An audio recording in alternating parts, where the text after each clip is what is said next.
Bonjour et bienvenue au podcast Ma Dose, épisode numéro 49 intitulé « Comment un analyste financier est devenu un agriculteur à succès ». On est le lundi 15 octobre 2018 et l'épisode de cette semaine est en format vidéo. La dernière fois que je vous ai parlé, je vous ai informé sur les avantages de faire une entrevue au podcast Ma Dose. En un seul mot, visibilité est ce que vous avez à gagner. Par exemple, la formule entrevue comprend maintenant le Facebook Live qui est très populaire en ce moment. Ça permet aux auditeurs de Ma Dose et à d'autres auditeurs d'écouter une partie de l'entrevue. Nous profitons du Facebook Live pour inviter les gens à écouter l'entrevue quand elle sera publiée sur madose.ca. Donc, contactez-moi, Patrick, à info@madose.ca pour faire votre entrevue. On s'arrête ici un instant pour un mot de nos commanditaires.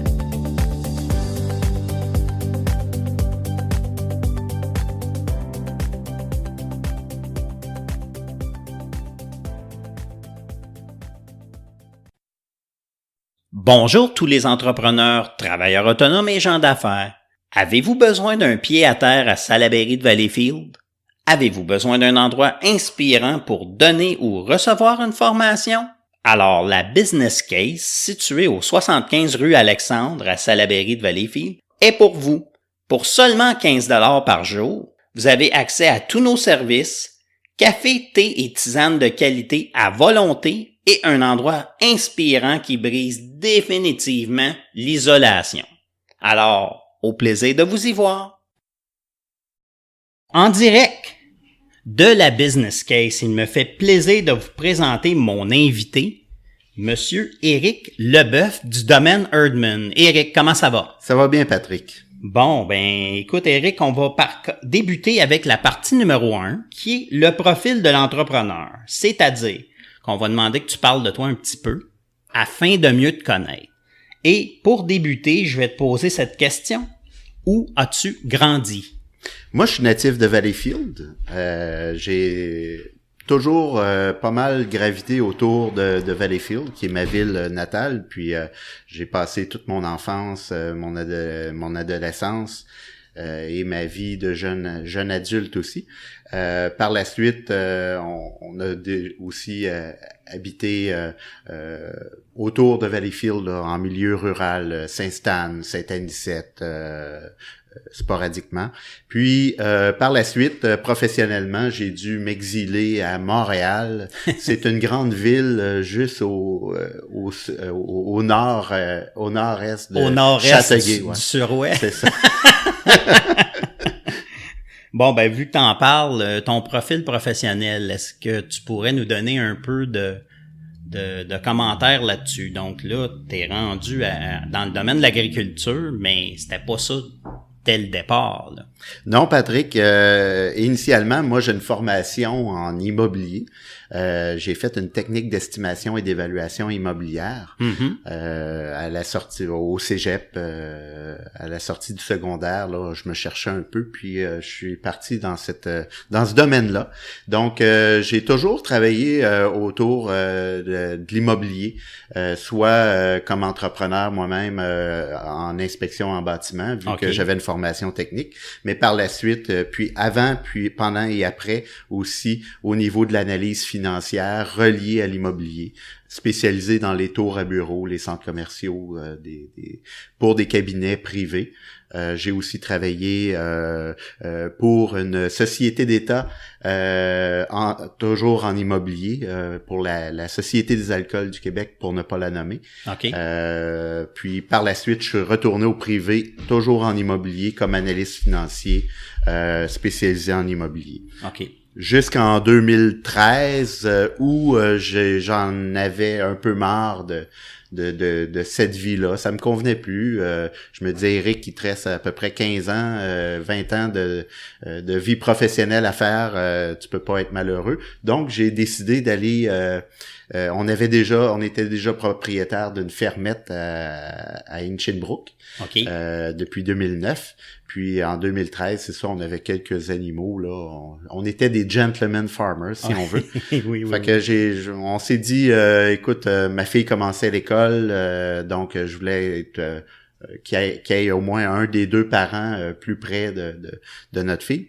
Donc c'est ça, j'ai décidé d'aller suivre un DEP en boucherie au centre professionnel ici à Valleyfield.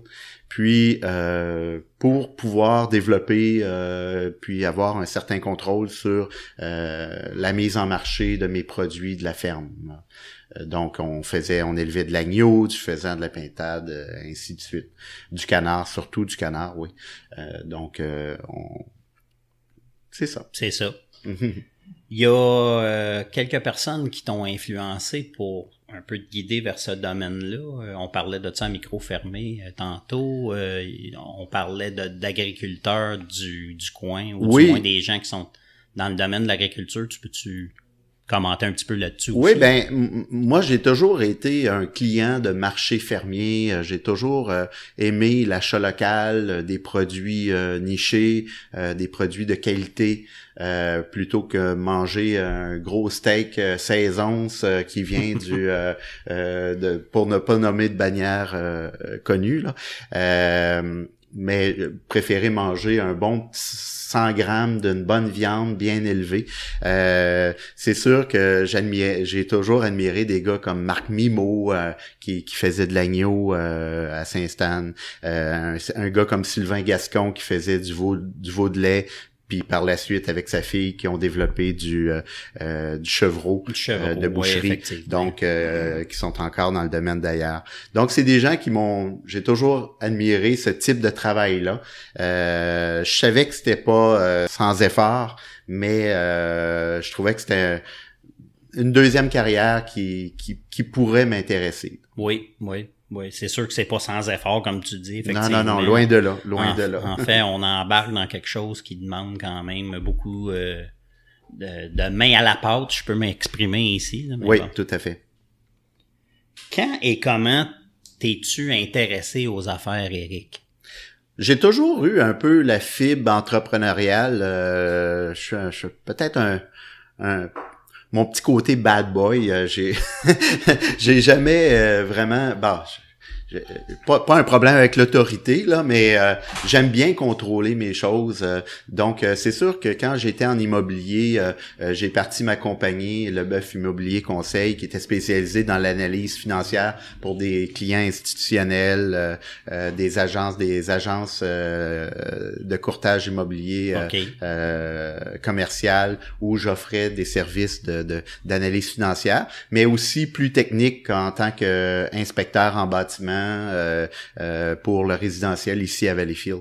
Donc, j'ai toujours aimé, j'ai toujours eu un peu la fibre entrepreneuriale. Tu sais. Dans la vie, on se vend comme on vend un produit, on vend nos services, on a un peu le contrôle sur notre destinée.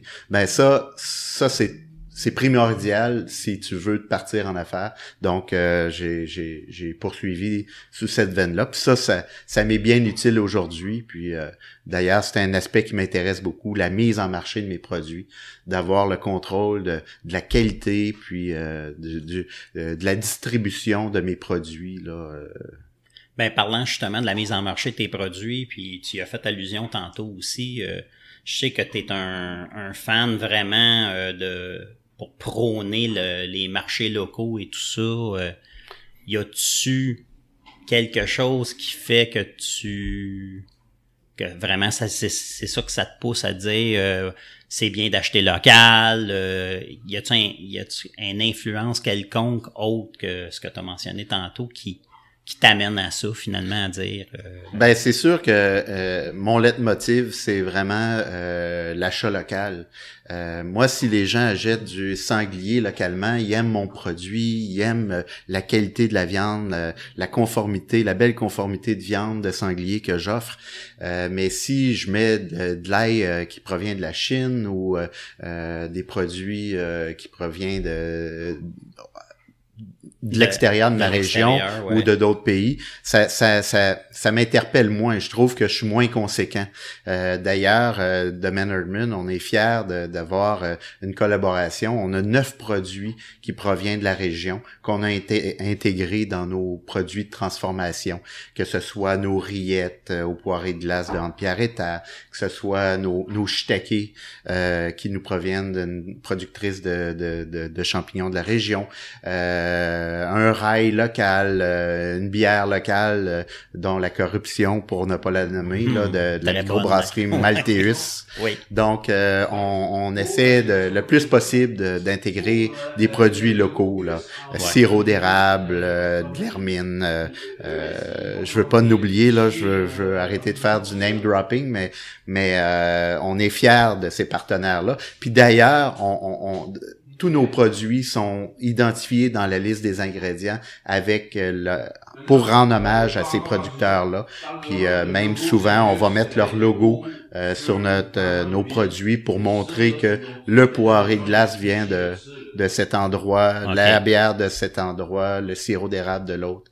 On essaye de promouvoir le plus possible nos partenaires d'affaires locales. OK. Ah, c'est bien. Ben, écoute, on est arrivé à la fin de la première partie de l'entrevue. C'était pas trop... C'est pas trop souffrant. Pas trop souffrant. Écoute, je te remercie pour les bonnes informations que tu m'as dit. Puis on va passer à la prochaine partie qui va être la partie numéro 2, le profil de ton entreprise. Donc, on prend une petite pause. Merci.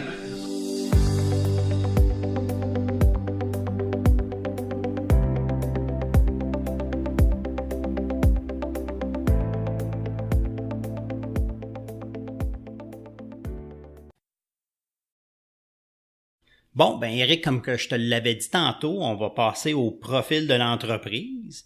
Puis, je vais débuter avec cette première question. C'est toujours bon de débuter avec la première plutôt que la dernière. Dans l'ordre ou dans le désordre? Dans le désordre, c'est ça. Moi, je fais juste répondre. Quelles sont les circonstances qui t'ont poussé à aller en affaires? Tu y as fait allusion un petit peu, t'en avais marre de ce que tu faisais, mais j'aimerais que tu mettes un peu plus de viande sur l'os, pour ainsi s'exprimer. Oui, surtout dans le domaine de la boucherie, c'est important de mettre de la viande autour de l'os ou d'enlever l'os dans la viande. Mais non, ce qui m'a poussé à faire ça, outre mon écœur en titre de mon ancienne vie, c'est vraiment, je trouve que les métiers de bouche, tout ce qui est agroalimentaire, je trouve ça noble, tu sais, c'est ce qui nous nourrit là. Sans l'agriculture, sans l'agroalimentaire, on n'est pas là, on peut pas survivre. Non, ça, effectivement. Donc, au début, ben, c'est sûr qu'on avait la fermette, puis c'était de l'autosuffisance qu'on visait. Puis bon, ben tranquillement, pas vite, les amis se sont mis à s'intéresser à ce qu'on faisait. J'ai toujours aimé cuisiner, j'ai toujours été aimer la gastronomie, les bons vins, entouré d'amis. Ça a toujours été une passion pour moi. Chez nous, d'ailleurs, c'est moi qui cuisine. Ma femme a bien d'autres qualités, mais ça, c'est mon domaine. Donc, je me suis dit, ben, je vais développer nos produits autour de nos élevages, okay. Des produits que t'avais, là, finalement, à cette époque-là. À cette époque-là. T'avais-tu, parce que moi, je t'ai connu dans le domaine de l'agneau, un peu, les volailles, oui, volailles, le canard, le faisan, la pintade. Est-ce que c'était ça que tu faisais à ce moment-là, quand tu étais oui. gentleman en 2013, avant 2013, puis en 2013, oui, mais on avait augmenté un petit peu la cadence en 2013, là, pour donc au lieu de faire peut-être 40-80 canards par année, on en faisait 8 fois 40 okay. Donc puis là on faisait nos confits, nos rillettes, puis on s'est mis à les commercialiser. Là, on est devenu vraiment là auprès du MAPAC un producteur okay. réglementé. Puis donc on s'est mis à produire là, plus de façon commerciale. Là. OK. Toujours avec en distribuant dans les marchés fermiers, à notre ferme, ainsi de suite. Là. Et ainsi de suite. Ouais. Puis, parce que moi, je t'ai connu, tu avais déjà le domaine Herdman. Oui. Est-ce que tu avais une fermette avant ça ou c'était... Non. C'est depuis 2009 qu'on avait la fermette. Fait que c'est de là que tout est parti. Oui, c'est ça. Donc, t'as passé de la fermette à la ferme, là, finalement. Oui. Petite anecdote, Domaine Herdman, on avait réservé le nom, puis on avait appelé ça Domaine Herdman parce que notre but d'acheter cette propriété-là, c'était de planter un vignoble. C'était notre objectif premier. Puis d'une chose à l'autre, ben on s'est mis à avoir des petits animaux, puis on s'est mis à élever ce qu'on aimait bien manger, puis pour nous. Puis par la suite, ben c'est ça a fait boule de neige. Les gens venaient chez nous, tu devrais en commercialiser, tu devrais en faire en plus grande quantité, là, puis tout ça. OK, donc il y a des amis qui t'ont un peu encouragé de ce côté-là. Tout à fait, aussi. tout à fait. Parfait. Ouais. Puis, à ce moment-là, quand tu avais la fermette, je veux juste me resituer un peu dans le temps, est-ce que tu travaillais toujours oui. dans le public-privé? Oui, de 2009 à 2013, j'étais chez Raymond Chabot de Grant Thornton comme analyste financier. Puis en 2013, j'ai quitté. Puis en 2016, on a pris la décision, les petits animaux, les canards, les faisans, les pintades, on achetait nos poussins au mois de mai, les premiers abattages commençaient au mois d'août, en décembre, tout était fini. Mm-hmm. Donc, c'était pas vraiment viable. L'agneau, à moins d'avoir un gros troupeau comme notre ami Marc, c'est difficile d'en vivre, là. Donc, on cherchait quelque chose de viable à l'année. Okay. Puis, c'est là qu'on a pris la décision en 2016 d'acheter un troupeau de sangliers, un troupeau déjà existant. On a eu cette opportunité-là d'acheter un troupeau déjà existant d'un producteur de Saint-Michel-de-Squatec. Puis on a fait nos installations 2016-2017, puis là on a parti l'élevage de sangliers. Puis depuis ce temps-là, on n'arrête pas Donc, tu m'amènes justement à ma prochaine question, les étapes que tu as dû franchir, parce que moi, j'en connais un petit peu, parce que, comme de raison, je t'ai parlé, à quelques reprises, on s'est croisés à la ferme. Je suis venu à la ferme, on s'est croisés dans des événements de réseautage. En fait, c'est là qu'on s'est connus, même. Avec la chambre de commerce. Avec la chambre de commerce, entre autres, tout ça. Mais j'aimerais que tu parles un peu plus là des étapes, parce que il y a eu des grosses transformations physiques là à la ferme quand tu as rentré le troupeau de sangliers, justement. Oui, certainement. Écoute, des étapes, il y en a encore à franchir. Je pense que les défis sont pas tous franchis. Ils seront jamais. Non, c'est un puits sans fin. Mais c'est ça qui est stimulant, c'est que chaque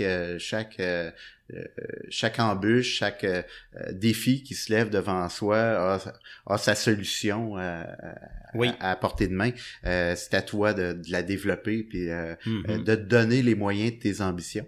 Donc j'aime ça. oui, c'est ça. Sans devenir esclave puis retomber dans une carrière comme j'avais peut-être avant. Je veux toujours que ça demeure à dimension humaine.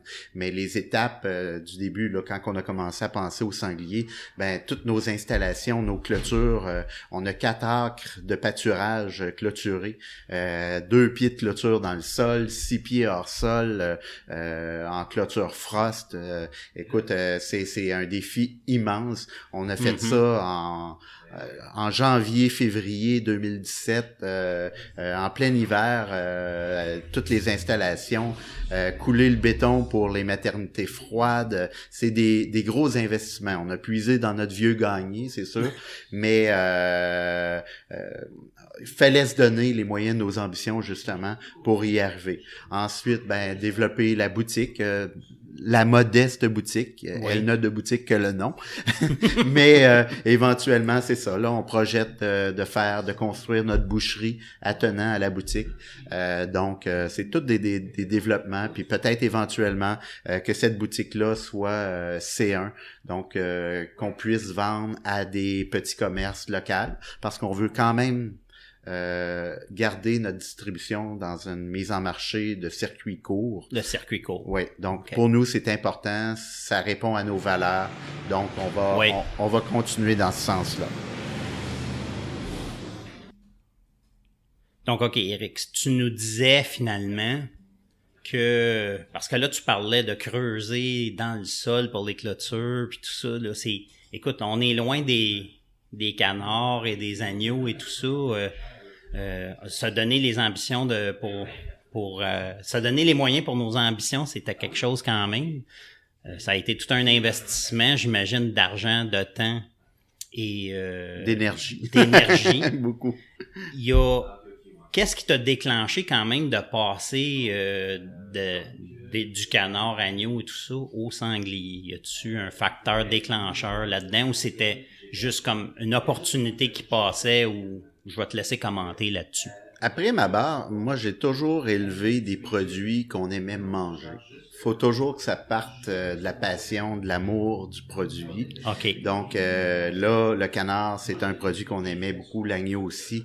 Le sanglier, c'est une viande qu'on adore, qu'on a fait plusieurs méchouis à la maison. Donc c'était important pour nous d'aimer le produit. Tu peux pas offrir un produit que tu connais pas puis que t'aimes pas. C'est sûr que tous les autres défis autour de ça, autour du sanglier, l'aspect réglementaire, le ministère de la Faune, le MAPAC, l'UPA, tout ça. C'est tous des défis additionnels qu'il faut surmonter. On apprend sur le tas, comme on dit. Okay. Et, donc, on a relevé tous ces défis-là, puis il y en a encore à relever. Comme là, on est un peu victime de notre succès. Suite à des parutions dans les journaux locaux, des entrevues qui nous ont été qui parlent de nous. Donc là, on manque de produits. Faut doubler ou voire tripler le troupeau. Ça se fait. C'est d'autres défis qui demandent beaucoup d'organisation. Qui demandent beaucoup, ouais. Est-ce que ça va te demander aussi d'agrandir finalement ce que tu as présentement comme... Actuellement, on a vraiment fait notre setup pour pouvoir accueillir jusqu'à 250 têtes. Okay. Actuellement, on est autour de 100 têtes. OK, donc... bon an, mal an, là, selon les saisons, selon les abattages, selon les naissances, on tourne autour de ça. Mais là, on a fait un grand travail dans notre souci d'avoir une qualité supérieure pour la conformité de la viande, la conformité de la race. Donc, au niveau de la génétique, on a éliminé certains individus du troupeau qui nous convenaient moins pour la conformité de la race, la conformité de la viande, comme je le disais. Okay. Donc, c'est d'autres défis. Là, on a fait un ménage. Là, on est rendu à l'étape où on est content du produit qu'on offre. Ben là, c'est de grandir tranquillement.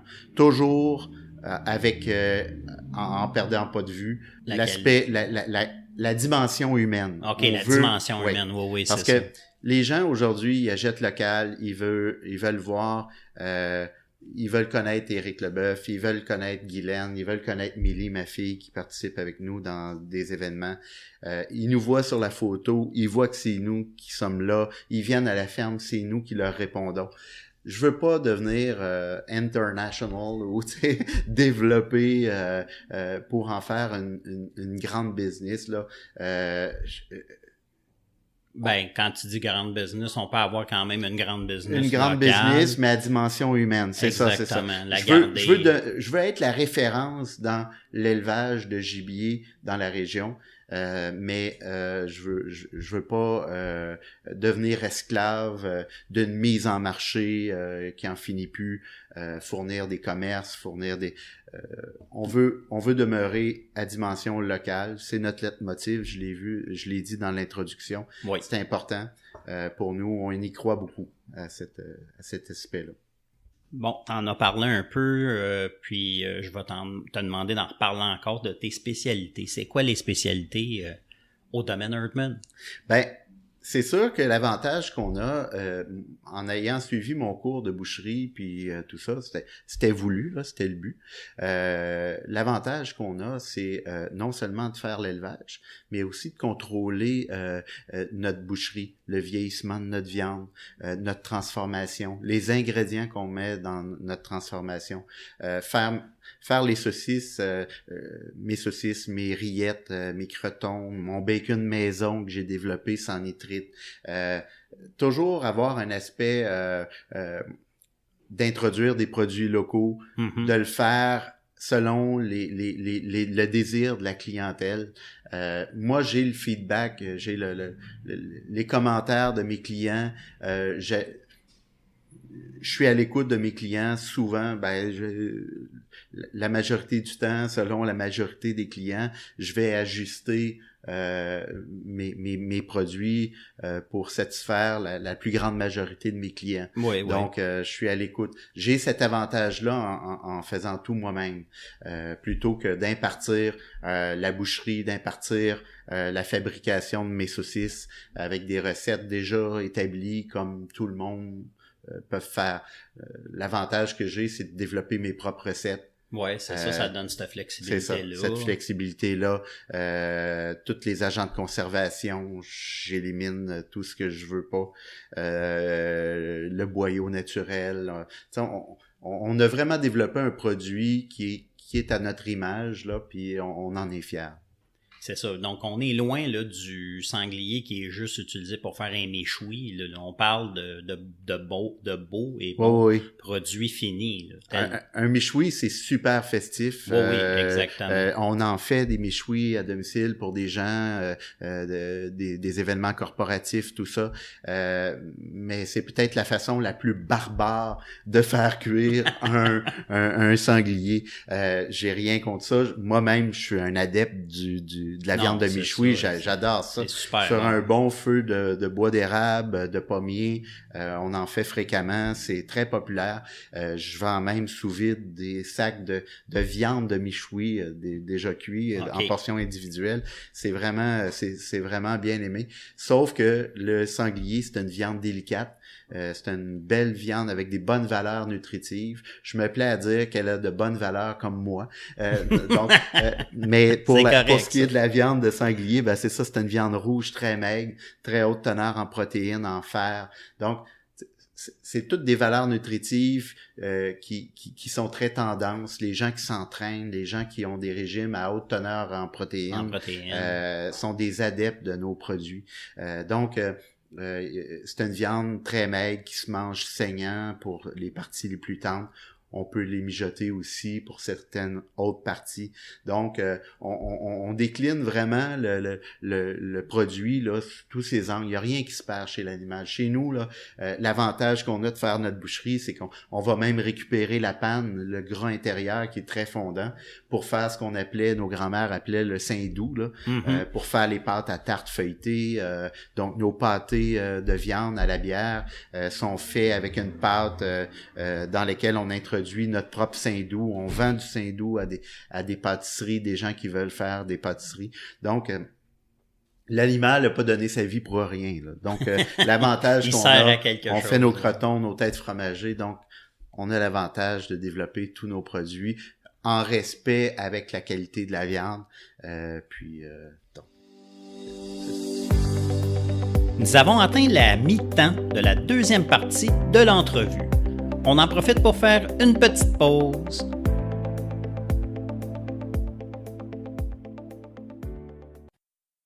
Tu parlais d'adeptes, de gens qui font de l'entraînement, des gens qui recherchent plus de la nourriture en teneur en protéines. Puis oui, effectivement, c'est vraiment la chose qui est à la mode là, par les temps qui courent. Est-ce que, en fait, ta clientèle cible, c'est qui au juste?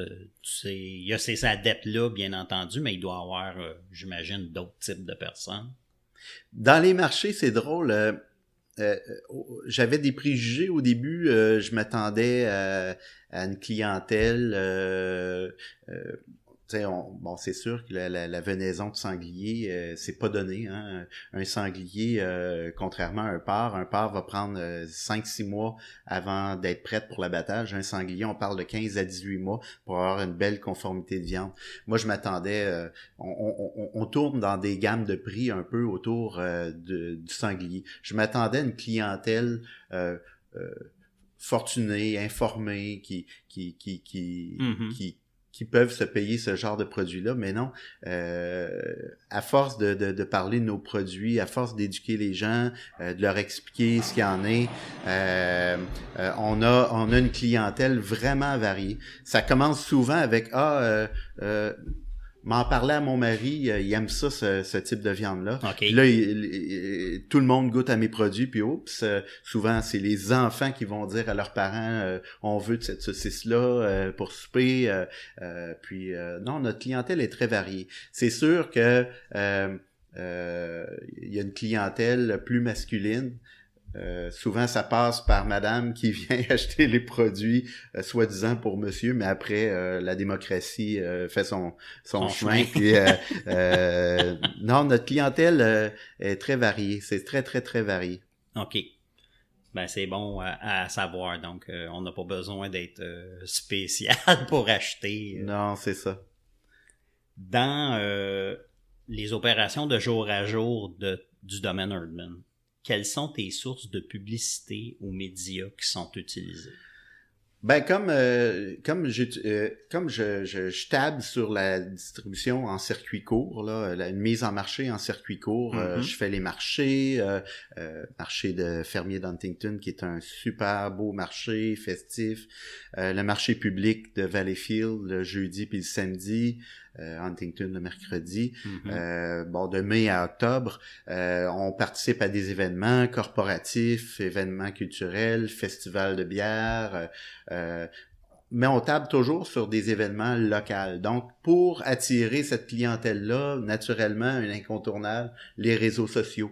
Oui. Notre site web, nos guides touristiques locaux, Circuit du paysan dont on est membre. C'est ça, j'allais dire. Ouais, le guide touristique du Haut-Saint-Laurent, qui est un magnifique guide qui paraît d'année en année, qui inclut tous les entreprises ouvertes au public dans le Haut-Saint-Laurent. Donc, notre food truck à la ferme, nos visites à la ferme, notre boutique à la ferme, on table beaucoup là-dessus. Donc, les réseaux sociaux, à chaque fois qu'on a un événement, on utilise Facebook, Facebook principalement. Facebook, c'est un incontournable. C'est un incontournable. Puis par la suite, à partir de ça, les gens viennent voir notre site web, s'informent. Naturellement, comme on devient de plus en plus, pour ne pas dire trendy, là, les gens commencent à aimer à la page par la qualité de nos produits, de la venaison de sanglier, tout ça. Les médias ont commencé à parler de nous, donc c'est intéressant. C'est un joyeux problème parce qu'on manque de produits. Exactement. Et là, le défi, c'est vraiment d'assurer un approvisionnement continu, donc d'augmenter le troupeau. Parce que la nature ayant horreur du vide, je suis certain que les gens pourraient se retourner vers d'autres choses. Hein? Ouais. Je suis la saveur du mois, je veux être la saveur de l'année, puis éventuellement de la décennie. Exactement. Faut continuer d'emblée à pousser à servir notre clientèle. De ce côté-là. Puis, au niveau des stratégies marketing, est-ce qu'il y a un plan marketing chez toi? Quelque chose qui fait que parce que déjà, je pense, partie du marketing, déjà, tu connais ta clientèle cible, donc les personas, les gens qui sont tes clients type, je pense que tu les connais. Y a-t-il autre chose que tu travailles autour de ça ou c'est... Il n'y a pas vraiment de stratégie, c'est très instinctif. Notre stratégie marketing repose sur notre instinct du moment. Il y a un événement, ponctuellement, on va annoncer. Moi, je mise beaucoup sur l'éducation. Le client me parle au marché, je fais goûter mes produits aux clients, je leur explique les méthodes de cuisson, j'ajuste mon site web pour parler des méthodes des méthodes de cuisson, des recettes, tout ça. Donc, il y a un petit peu d'éducation. Il y a de l'éducation autour de ça. C'est intéressant parce que moi, je suis vraiment un fan fini de l'éducation. Je vais arrêter d'apprendre quand je vais arrêter de vivre, finalement. Ni plus ni moins. On le souhaite pas, là. Non, ça presse pas. Non, je suis pas pressé non plus du tout de ce côté-là. Mais oui, j'aime bien cet aspect-là que tu apportes d'éducation parce que, étant dans un ère de l'information, surtout les gens vont tendance des fois à être éduqués, puis ça veut pas dire qu'ils sont éduqués de la bonne façon non plus. Puis c'est pas, je viens pas faire de mauvais jugement là-dessus, c'est juste une question de, souvent, faut quand même poser les questions aux gens qui connaissent exactement. Finalement le sujet. Au-delà du « je l'ai lu sur Internet », ouais, exactement. C'est pas la science infuse. Oui, souvent les gens vont m'aborder au marché en disant « Ah, moi j'ai déjà mangé ça du sanglier ». C'est dur, c'était dur comme oui, mais si tu as pris une partie tendre puis tu l'as trop fait cuire, puis la personne n'avait pas fait un bon vieillissement de la viande, naturellement le sang va sortir à la cuisson, puis tu vas trop le faire cuire, puis ça va être sec. Mais quand tu expliques aux gens comment l'apprêter, souvent ils reviennent puis t'avais raison, c'est tendre en maudit. Puis je mange pas saignant, puis j'ai aimé ça, puis donc c'est ça, tout est. Moi, quand les gens viennent me voir en me disant « Écoute, on a suivi ce que tu nous as dit de faire, puis c'était succulent », je leur retourne le compliment. C'est parce qu'ils ont bien apprêté, ils ont suivi les instructions. Ils ont bien suivi les méthodes de cuisson que je leur ai données. Donc, après ça, ça leur appartient. Tu parlais des visites à la ferme.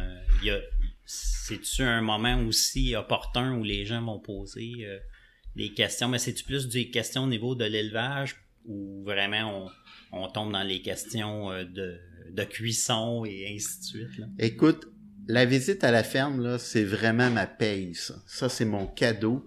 Je carbure à ça. Le contact avec les gens, c'est qu'il y a plusieurs facettes à la visite à la ferme. Les gens vont me poser des questions sur ma vie, ils vont voir le travail qu'on a à faire, ils vont acheter des produits, on va parler de cuisson, ils vont me poser des questions sur la bête elle-même, sur l'élevage, on va défaire ou confirmer des préjugés que les gens ont face au sanglier. Donc c'est vraiment une belle occasion là d'avoir un contact. Puis on se cachera pas là, l'agriculture, on est d'abord des hommes et des femmes d'affaires en agriculture. Hein? On a des business à faire rouler, mais c'est des business où l'isolement est un des plus gros problèmes. Effectivement. Donc de faire des visites de la ferme, c'est vraiment stimulant parce que les gens voient ce que tu fais.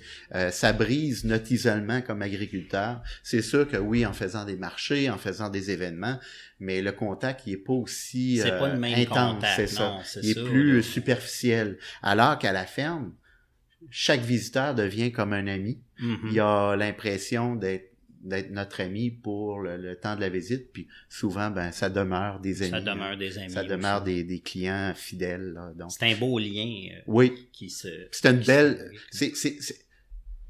C'est mieux qu'une carte de fidélisation. Je pense que, honnêtement, le client il a un contact avec toi et tu deviens intime avec lui. Ça vaut plus qu'une carte Air Miles. Là, sans rien enlever aux cartes Air Miles de ce monde. Non, du tout, mais écoute, puis en plus de ça, encore une autre fois, c'est le volet éducation qui rentre. Les gens voient d'où vient finalement... l'émerveillement des enfants qui voient des petits marcassins, d'une semaine ou deux, comme actuellement, là, on a. Donc, c'est le temps de faire des visites. Ouais, c'est le temps, là, c'est le temps.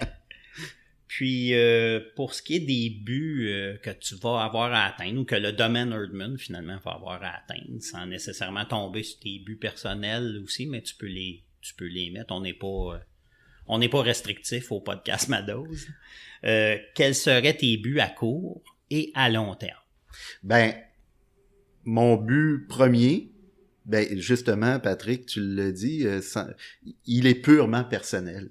C'est de demeurer heureux dans ce que je fais, d'avoir la fougue puis la passion de faire ce que je fais. Par contre, comme je te l'ai dit tantôt, on a des défis qui s'offrent à nous là, qui se dressent devant nous là. Oui. La demande est grande. Il faut grandir. On veut grandir. Le principal défi, c'est de grandir avec sans perdre de vue la dimension humaine, puis d'être proche de notre client. Notre client veulent nous voir, ils veulent nous connaître. Oui, on va peut-être doubler, tripler notre troupeau, mais tant et aussi longtemps que ce sera possible d'être là, d'être présent, puis que ce soit à dimension humaine, on va continuer. Ça. Fait que ça, c'est le facteur vraiment important. Pour moi, c'est... Tu veux grandir, mais il faut que ça soit dans le contexte toujours à dimension humaine. Vraiment, vraiment. Donc, tu veux pas juste avoir ta photo sur... non, puis pas être là. Non, ça serait ma mort. Ah non, c'est... OK, mais c'est un bon défi. C'est quelque chose qui est... C'est pas facile, ça non plus. C'est pas facile, parce que là, on a un défi. C'est sûr qu'il va falloir que j'engage des gens. Actuellement, on a de la difficulté à trouver des employés temporaires. La main-d'œuvre est un grand défi mondial, là, surtout nord-américain. Là. C'est fou. J'ai des amis qui ont des vergers et ont de la misère à trouver de la main-d'œuvre. L'agriculture, c'est difficile. La main-d'œuvre ponctuelle, là, pas. On parle juste de la main-d'œuvre qui est pas nécessairement spécialisée. Là. Non, c'est ça. À 12 piastres de l'heure ou à 15 piastres de l'heure, un cueilleur de pommes, c'est introuvable. Là, Puis c'est ponctuel, c'est pas saisonnier dans le sens où on peut pas juste se fier sur la main-d'œuvre étrangère. Là. Ici, au Québec, là, d'avoir des employés ponctuels, c'est difficile. Même les agences de placement d'employés agricoles, c'est très difficile. La boucherie, les couteaux volants, ça aussi, c'est très difficile. Je pourrais me faire aider par certains bouchers ponctuellement pour faire ma boucherie, toujours seul, sous le regard de papa. Il veille à ce que ce soit fait pour le bien de sa clientèle, là, selon le désir de sa clientèle. Faire la transformation encore avec l'œil attentif d'un Éric qui prend un soin jaloux de contrôler sa qualité. C'est pas évident de déléguer ça, d'engager.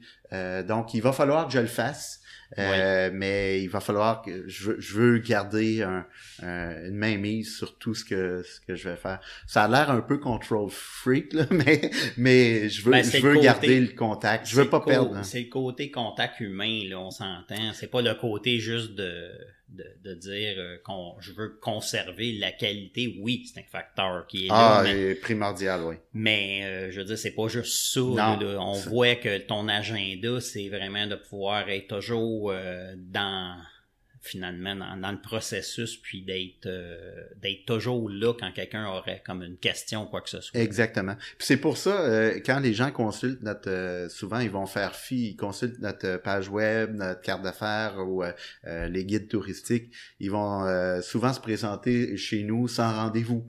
Nous, on est ouvert sur rendez-vous parce que là, je suis en train de faire un podcast, je suis pas chez nous. Je suis au marché public, je suis pas chez nous. Pas chez toi, je suis en train de distribuer des produits, soit dans un événement ou chez un client ou un restaurateur de la région, je suis pas chez nous. Donc, c'est un défi. Oui, éventuellement, ça serait bien d'avoir quelqu'un en permanence, des heures d'ouverture logiques pour recevoir les gens. Mais encore là, il va toujours avoir quelqu'un qui va dire, moi, la visite, je veux la faire avec Éric ou avec Guylaine ou avec Milly. Ma fille nous aide beaucoup. Petite anecdote, en fin de semaine, toute l'automne, les dimanches, on a notre food truck qui sert des produits de sanglier à la ferme. Ma fille s'occupe de faire les visites.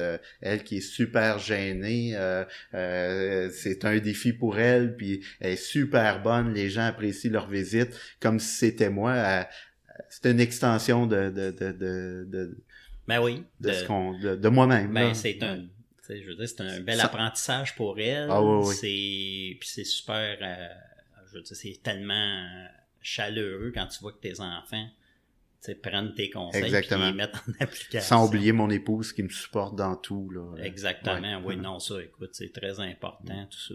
Puis bon, OK, entrepreneur, là, la journée qu'on décide de devenir entrepreneur, c'est on ouvre la porte à plein de défis. Il faut avoir une équipe, notre famille qui est près de nous. Là. Ah, tout à fait, tout très à fait. Important.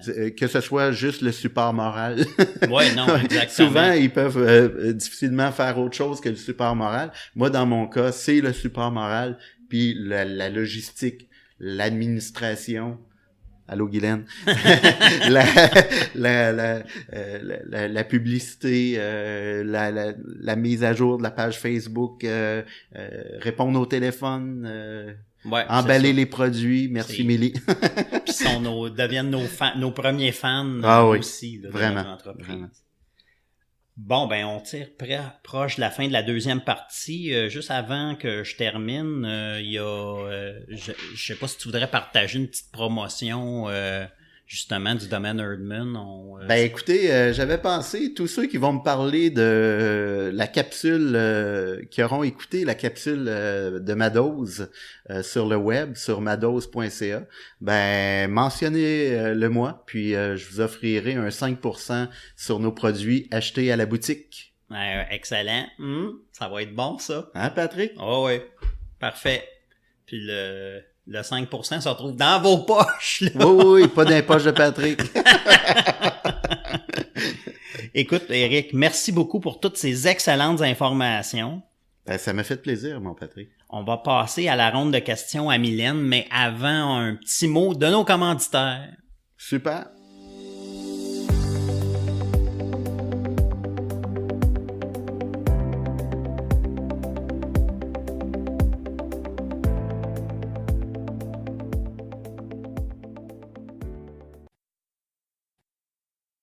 Site web professionnel selon vos besoins à des prix compétitifs. Sud-Ouest Design vous offre toute la liberté sur la gestion de votre contenu et de vos publications. Infographie photo professionnelle, optimisation complémentaire de recherche, personnalisation des carousels. Économisez du temps précieux avec un service zéro souci qui vous permettra de vous occuper entièrement de vos activités principales et ainsi laisser à un professionnel du web la production de votre site web. Tous nos sites sont faciles d'utilisation. Une formation fait partie de notre service clé en main. sudouestdesign.com.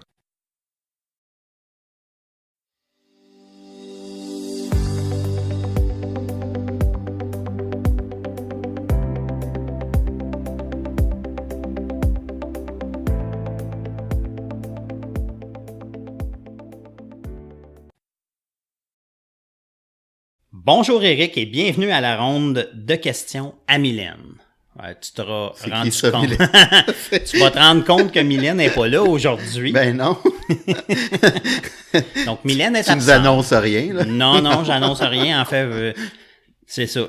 C'est moi qui est là. Donc, écoute, c'est les deux questions qui te sont le plus fréquemment posées par tes clients, auxquelles que tu dois répondre. Oui. Et la première est la suivante. Le sanglier, ça goûte-tu sauvage? C'est sûr que si on va en Europe, qu'on mange du sanglier, ben c'est un peu comme le chevreuil ou l'orignal. Tout dépend de la région où tu es. Ça va goûter ce que ça mange. Hein? Okay. Si tu es dans le midi de la France, le sanglier sauvage là-bas, ben ça goûte la garrigue, ça goûte les herbes de Provence, parce que c'est ça qui a. C'est ça c'est de ça qu'ils se nourrissent. Si tu prends un orignal qui pousse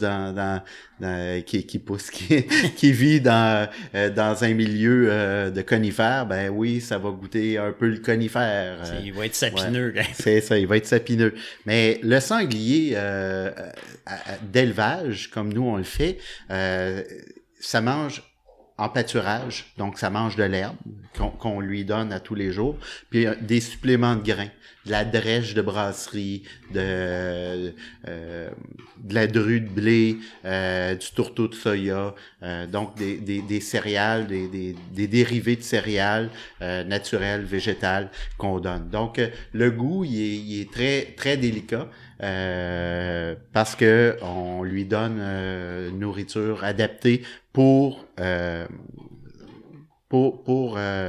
qu'il soit fort en protéines, faible en gras. Et justement, là, il y a une alimentation quand même contrôlée, oui. Donc, il goûte pas sauvage. Ça goûte pas sauvage, ça goûte pas fort.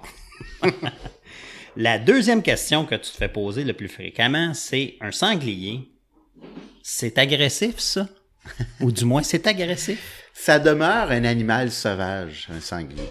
C'est sûr que domestiquer les bébés, les ados, c'est pas vraiment dangereux. Mais les reproducteurs, si je rentre dans le parc des reproducteurs, les femelles sont en chaleur, le mâle, il va me regarder d'une drôle de façon. De la même façon que... Non. De la même façon que quand les femelles mettent bas, ils ont leurs petits dans le parc avec eux, c'est comme un ours, hein? Va pas t'interposer entre la mère et les petits, là, parce que il risque de te manquer une jambe. OK. Puis, petite anecdote, un sanglier, ça court à peu près à 37 km/h. Moi, je cours à peu près à 17 km/h. Fait qu'il y a un manque à gagner. Il y a un 20 km. Oh, mon Dieu. Ça a une dentition quand même importante, fait que faut prendre des précautions. Fait que si tu on rentre avec un bouclier, on se protège, jamais seul quand on fait des interventions. Donc c'est ça, on essaie d'isoler les individus les plus dangereux, puis d'intervenir par la suite là. OK. Bon, en terminant, Éric, de quelle façon peut-on rejoindre ton entreprise, le Domaine Herdman? Domaine Herdman, sur Facebook, en commercial Domaine Herdman, tout d'un mot, HERDMAN. Notre site web, domaineherdman.com. Par téléphone, 450-270-0181. À la ferme directement, mais sur rendez-vous. Faut pas oublier de prendre rendez-vous parce que si je suis ici, je suis pas là. Donc, puis suivez-nous sur Facebook pour voir nos prochains événements. Vous pouvez nous voir au marché fermier d'Huntington du mois de mai à la fin octobre, les mercredis de 13h à 19h. À 19h, oui. De 15h à 19h. De 15h, oui. Puis, le jeudi de 13h à 16h à 18h à Valleyfield, au marché public à Valleyfield, et les samedis matins de 8h à 1h à 13h au marché public de Valleyfield également. Oui, c'est ça. Bon, ben parfait. Ben écoute, Éric, merci beaucoup d'avoir participé à notre entrevue. Ben merci à toi, Patrick. Merci beaucoup. C'est apprécié. Bon, ben je vais finir avec le mot de la fin. Vous avez écouté une autre émission du podcast Ma Dose. Vous voulez vous faire interviewer pour partager votre histoire et vos vues? Rien de plus facile. Envoyez un courriel à info@madose.ca ou allez sur le site au www.madose.ca à l'onglet Demande d'entrevue pour remplir le formulaire. D'ici là, à la prochaine et demeurez énergisé!